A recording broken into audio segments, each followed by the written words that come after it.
it happened in Grand Prairie, Texas, as we bring you the history of our city and some of the people that have made history in Grand Prairie, Texas, some that are even making history in Grand Prairie and its environs. This very day, we are so pleased and so excited to have as our guest a wonderful, wonderful Grand Prairie Gopher of the dark ages back in many long years ago, and he is now the wonderful judge for Tarrant County for the Commissioner's Court in that wonderful city of Fort Worth, Texas.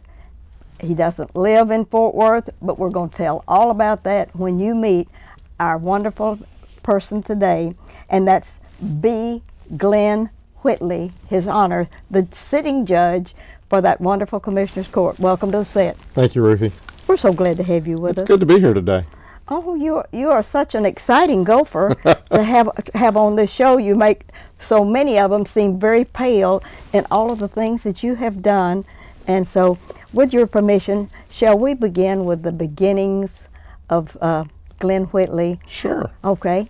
Please give us the name of your parents and your mother's maiden name included. Well, I was born here in Grand Prairie, obviously, and my dad was Benjamin Franklin Whitley, Jr., and my mom was Margaret Frances Whitley, and then Lawrence was her maiden name.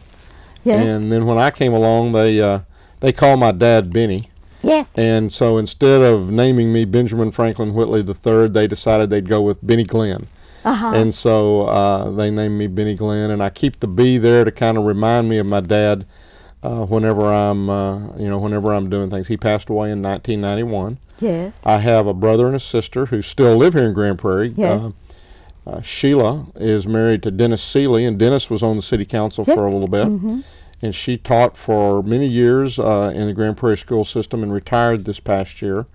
And then my brother Gary Whitley still teaches at South Grand Prairie. Yes. And he and his wife and 2 children also live here in Grand Prairie. What a wonderful family heritage you have. I was kind of the black sheep. I left and went out to the Tarrant County, northeast Tarrant County area, and yes. Have been there since my wife and I were married in 1976. All right, and now, before we get to your wife's name and that part of your life, let's begin with where did you start to school in Grand Prairie, Texas? I started at Bowie Elementary. At Bowie Elementary. And our next door neighbor were the Wageses, and Morris Wages was the yes. principal yes. there, and their son George and I have been best friends since we were old enough to know one another. Yes. And he was the best man in my wedding, and I was the best man in his. Oh, isn't that wonderful? He's in Nacogdoches now, and I talk to him pretty regularly. And after that elementary school? My dad was in the military, in the yes. Navy, and for 3 years we went out to Anaheim, California. Oh, dear. And I went to Walt Disney Elementary School. How great. And we were within about 2 miles of Disneyland and about a mile of Knott's Berry Farm, and we spent 3 years out there. He retired, and we came back to Grand Prairie, and at that time moved into a house that was on Doris Drive. Yes. And that was as far south as Grand Prairie went. Oh, and yes. that was in 1964, and I went to Ben Milam Elementary School. Yes. At that time, and then from there went to Lee Junior High. Yes. And then to Grand Prairie. And then to Grand Prairie. And then we had our 40-year class reunion just a couple of weeks ago. Who was your favorite teacher at elementary? Miss Younger. Miss Younger. Oh, that's good. She was my first grade teacher, okay. And she they say you you just never forget your first grade teacher. Oh, that's wonderful. And then when you went to Lee? Miss Stewart was my history teacher there. Uh-huh. And I just, I probably loved her, and she really made history real to you. Real to me. Oh, that's good. Yeah. Oh, isn't that wonderful? And then when you didn't go to a ninth grade center or anything like that, but when you went to Grand Prairie High School. I'd say it was still history, Van Ostrand, Mr. Van Ostrand. Okay. There was also a Mr. Tyler, who was one of my science teachers. Yes. And Miss Rowe was one of my English teachers. Oh, Miss Rowe, yes. Remember her very well. And it's just, those names just are there. Yes, forever. Yes. Aren't they? They are. And of all of the things that happened to you at Grand Prairie High School, what was the most exciting thing? I guess I would probably say it was an organization that I joined while I was in high school, and it was an organization called DeMolay. Oh, yes. And that probably had more effect on my life than any other organization that I'd been a part of. And I think a lot of folks, to some it's Boy Scouts, to some it may be Yes. JCs, or to me it was DeMolay. And DeMolay. I met a lot of folks there. And Oh. again, I got introduced to DeMolay as a result of George Wages. Oh, you did? hmm That is wonderful. And what happened after high school? Well, I went to, started at University of Texas at Arlington. Okay. And after a year, I went into the Navy Reserve and was in the Navy Reserve on active duty for a year, and then was in the reserve program for 6 years. And so I was left school for about a year, a little over a year, and then came back and re-enrolled at Arlington and got an accounting degree there. Yeah. Went to work for Ernst & Ernst. It was Ernst & Ernst yes. then. Uh-huh. It's now Ernst & Young. Yes. Worked there for a few years, and then went to work for another local accounting firm in Fort Worth. And then in 1983, a good friend of mine, again, who I'd met through DeMolay, Jim Penn, and I formed the accounting firm of Whitley Penn. And it's now one of the largest local firms regional firms in the country. It's got about 200 people that work for it, and I did that for a few years. Ran for the school board in 1993, For what school? Hurst Euless Bedford. Hurst Euless Bedford. And then in 96, I ran for county commissioner and was elected and served 10 years with Judge Vandegrift Yes. as county commissioner, and he was the county judge. And then when he decided to retire, I ran for that place, and so on. Since 2007, I've been the county judge. for County judge there. And having Now- a ball. Now let's go back to the family now. Well, you've gotten us through your career, so to speak, just a little bit about it, and tell us where you met your intended. Again, through DeMolay. Through DeMolay. I was an area officer.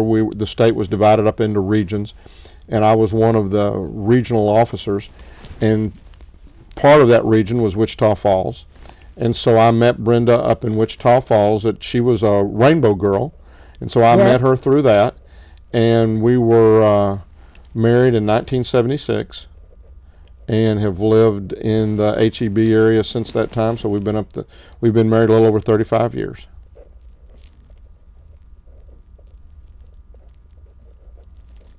And that's a good record.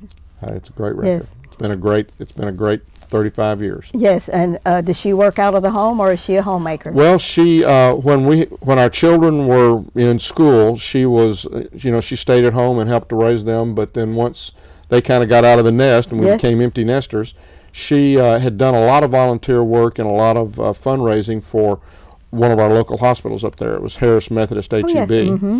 And they asked her to come in and help on kind of originally as a part-time basis in the fundraising area, and then kind of moved her into community development or community benefits and asked her to be full-time. And she's recently become the patient advocate, and she loves that because she has an opportunity to interact with the patients and to help them through Trying times. Through trying times, exactly. Yes.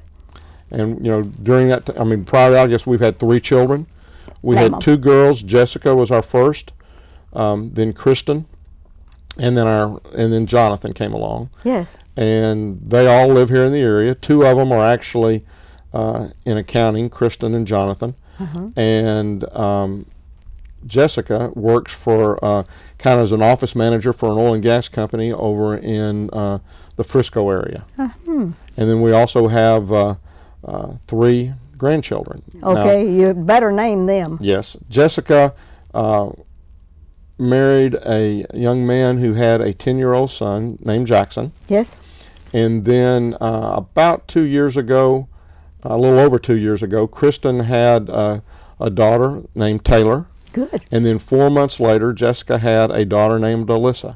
And they are just the best of friends. They are, we're probably kind of in between where Kristen and Jonathan live and where Jessica lives. And so each weekend, at a minimum, we usually get both of the granddaughters, and they just have a ball when they see one another. Oh, that is so wonderful. And of all of the things the family has held together, that is a beauty, Yes. isn't it? That's wonderful.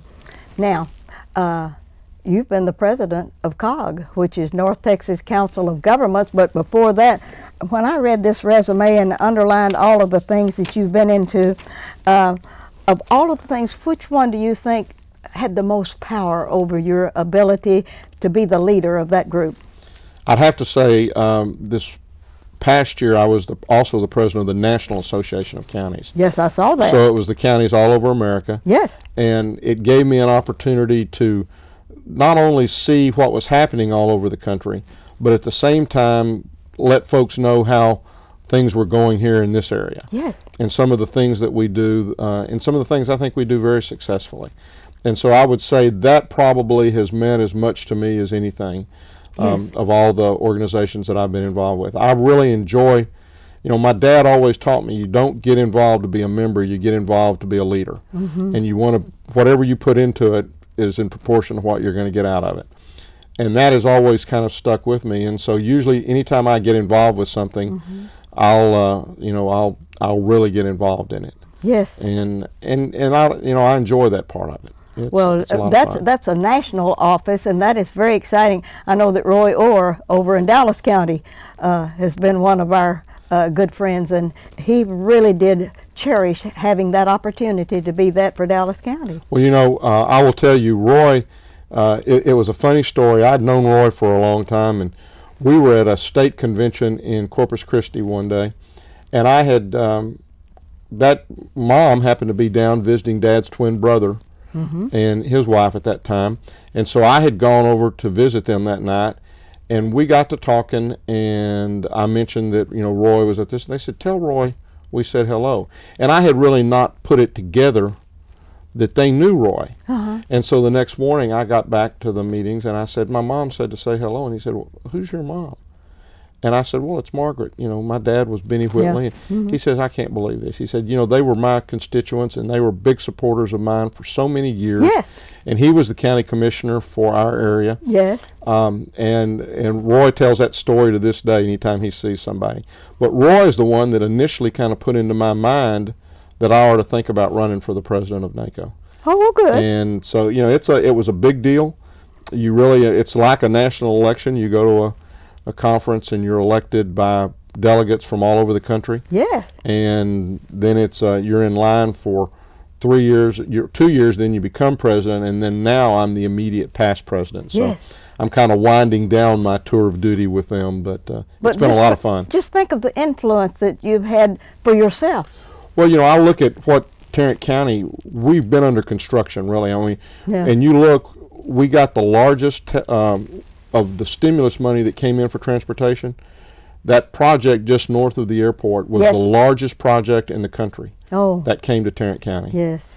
as well as other projects. And so I Yeah. feel like it's been something that the county has benefited from, the citizens have benefited from, and at the same time, it's been an opportunity to kind of showcase what we've got to show down here. Well, I'm really proud of Tarrant County. I was born in Tarrant County when my dad was with what they call the Texas Power and Light over in Fort Worth before he got transferred to Dallas and DP&L and all of that good stuff. So that is a wonderful opportunity to interview somebody that's been so important and so, I guess, fast forwarded yourself into all of the good things that absolutely are beneficial not only to your county but for the state of Texas and nationally, because you've had an influence in that. What was your most favorite, other than being the national office that you had in the Tarrant County area? It would be working with some of the human services organizations that we've created or we've been able to keep going. One of the things that we did last year is we created a interactive website called Tarrant Cares.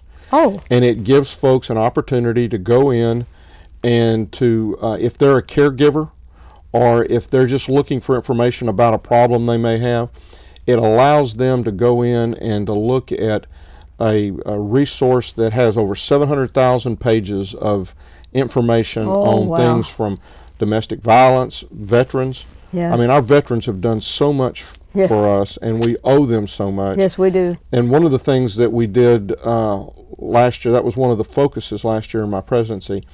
And while I want to thank all the veterans, especially the Vietnam veterans, we really kind of owe them an apology. Yes, we do.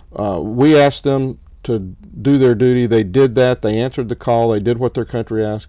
They got caught up in a political debate that they should never have had to be a part of. Yeah. And so, while we owe everybody a big thank you, I think we owe them an apology and a thank you. Oh, that is really true, because the ones that we have here in Grand Prairie, Texas, we have a new wonderful veteran center. Y'all got some great facilities here. Oh yeah, and Tom Hart, who you got from my we stole up in him the from HEB US area, Tom Hart and the city council have just done some fantastic things. Yes, this is wonderful happening in Grand Prairie, Texas, and I'm glad you were born here so we could really thank you for being here, and in Tarrant County, which all of this Metroplex kind of fits into a little group all of its own, doesn't it? I never really thought as I was growing up about Grand Prairie being a part of Tarrant County, but it's Yes. going to be one of our largest cities as it's Yes. as it's built out and as it's continued to grow. Yes, it's wonderful. Y'all done a tremendous job. Our mayor is a stem winder, isn't he? He is that. If you know what You've got a lot of folks on your council who'll just get out there and will get active and just don't take no for an answer. And they gave us all an opportunity to build a memorial site that we have for the veterans, and now we have a park that's named for them that surrounds that. Plus, we've given them an event center, and all of the veterans groups that are here get to meet there once a month if they want it for free, because we rent it out 2 days a week, and that pays for the overhead for that. And now they're in what was the old empty senior citizen center, and now it's theirs. That's fantastic. And so come to see us on November the 11th, 11, 11, and 11, because we always have a good time. And I know they call on you to do everything, but sometimes come to be with us at our, what we call the Veterans Event Center. It is just wonderful for the group. That's fantastic. Yes, that's wonderful. Now, I'd like for you to look out into your camera that says guest out here. I'd like for you to do a heart sell to some young people and encourage them with a 5-minute dissertation, if you'd want to, about why it's so important for them to take advantage of everything from the time that they are even knowledgeable about people, for them to work and encourage them in any way you would, and just be a friend to the young people in Grand Prairie, Texas. Well, I guess what I would say is I grew up here in Grand Prairie. I had an opportunity to be involved in a lot of different activities. And what I would encourage you to do is, as Ruthie just said, take advantage of every opportunity. Take advantage. Your teachers are there and they want to help you to learn and they want to help you to do better. It's not just about classrooms, but that's a big part of it. You need to focus on the education. You need to focus on working together with your other classmates, because so much of what we do is a collaboration. It's a partnership. It's a team type activity, and you don't have to play on the football team or the basketball team to really experience that. But what I would just encourage you to do is to realize that there are a lot of folks who care about you, and when they say you're our most valuable asset, they really mean that. And so spend whatever time you can, seek out help. Never hesitate to ask a question. I can remember growing up people saying, well, I was always afraid to ask that question because I was afraid it was going to be, I'd be looked at and it was a stupid question. Trust me when I tell you that the only question that is a stupid question is the one not asked. Challenge the folks around you, ask the questions, do everything you can. They're there to help you and to move you along. Get through high school. The more education you can get, the more likely you are to be able to get that good job, that independent job, and to be a success and to be able to go forward. So just encourage you to take advantage of the opportunities that are ahead of you and that I know that you get in school every day. That's wonderful. And I just pray they'll listen, because that is such good sound advice. And so many of us miss opportunities and then after the time has passed that we can take advantage of that, we're just so regretful. And so if they'll just tell them it's all about them, with them. Mm-hmm. Yes, that is wonderful. Well, and I think people, people really want to see everybody succeed. Yes. And I mean, the youth of today are the ones that are going to take care of me tomorrow. Yes. And I really want you to succeed. Yes, you do. Come out first class, right? That's right. I have one question. You've mentioned everything except something so very important, not only to Tarrant County, but everything in this Metroplex that has anything to do with TDOT. Transportation. Oh, you are the Transportation Council and have served on that in a mighty way. That's been a real passion. And I know now. I want you to tell me all about that and why you loved that. Well, I think the key to our success in this region is the transportation infrastructure. Yes. There's so much that we can do, and there's so much more we need to do, and unfortunately, we're at a point in time when the federal government and the state government aren't really providing us with the funding that we need to keep our roads unclogged. Yeah. And when we have congestion, that also hurts our air quality. Yes, it does. I've grown up again throughout my whole life in this area, and I've seen the asthma and the people with the inhalers and all that. Those numbers increase. Yes. And so we've got to do more about that. We've got to find new funding alternatives so that we can pay for these transportation projects. None of us, I don't think, particularly like toll roads, but right now that is the only alternative we have in our toolbox as a way to build more roads and to be able to meet the needs. Now, to upkeep them, maintain them, to build them. And I think the other thing that this region is beginning to come a little bit closer to accepting is transit.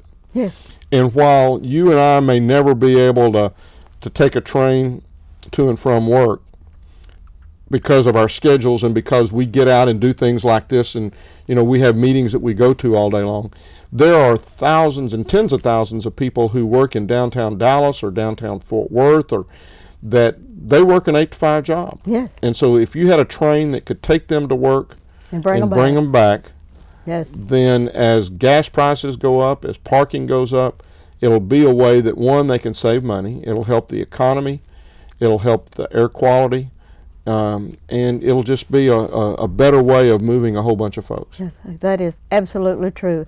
That is so exciting. We're still in the throes of 161 here that should have been completed 20 years ago, but we fought the courts and the courts won and all of the good stuff. But say a prayer for the city of Grand Prairie, Texas, that we'll finally get that thing open and underneath not only Highway 180, but underneath the railroad and underneath Jefferson. All of that is coming underneath because that's the way the judge that he pointed us in that direction and said that. and rather sternly. Yeah, rather sternly. And so that, I guess that's the issue. We can look at all these roads, and when we start looking at a road, it may be 20 or 25 or 30 years that's right, before that road actually opens for traffic. Yes. And so we can't wait till 5 or 10 years. The estimates are that the population in this area, these 4 counties we call, really Denton, Collin, Dallas, and Tarrant, are probably about 6.4 million right now. They're estimating that by 2030 could be much closer to 10. And we can't wait till then to start looking at planning and building those roads. Okay. Well, now I have about 2 minutes, and then we're going to have to sign off, or Mr. Johnson will eat our lunch for us. So if you'll look out here and talk to the people of Grand Prairie, Texas, and tell them how blessed that they are where they live. Well, as I said, I grew up in Grand Prairie, and I think of it often. I was taught many good lessons here. I have many fond memories of my time in growing up. As I was driving here today, I drove by places that I spent a lot of time either playing or in church or in different activities here. It's a great place. You have a great city council, a great city manager and city staff who are building more and more and more things to serve the citizens of Grand Prairie. You should be very proud of that. I hope you'll take advantage of it and use it. But it's just a great place to live and to raise a family.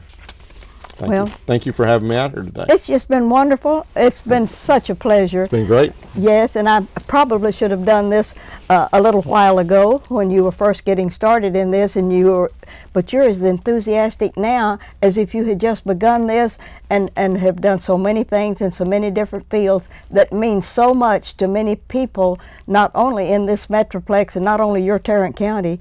You've shared it with Grand Prairie and all of the cities in this Metroplex that are so important, if not only any other way, was through the COG organization. That was a tremendous honor for you to be the leader of that. And It's been fun. I'm going to close this out with your permission. It's been fun. Thank you for watching our show today. We are so pleased, and we know that history of our city is as we live and do, and that we try to document it as correctly as possible with the least amount of probably dissent. And thank you very much for watching our show today.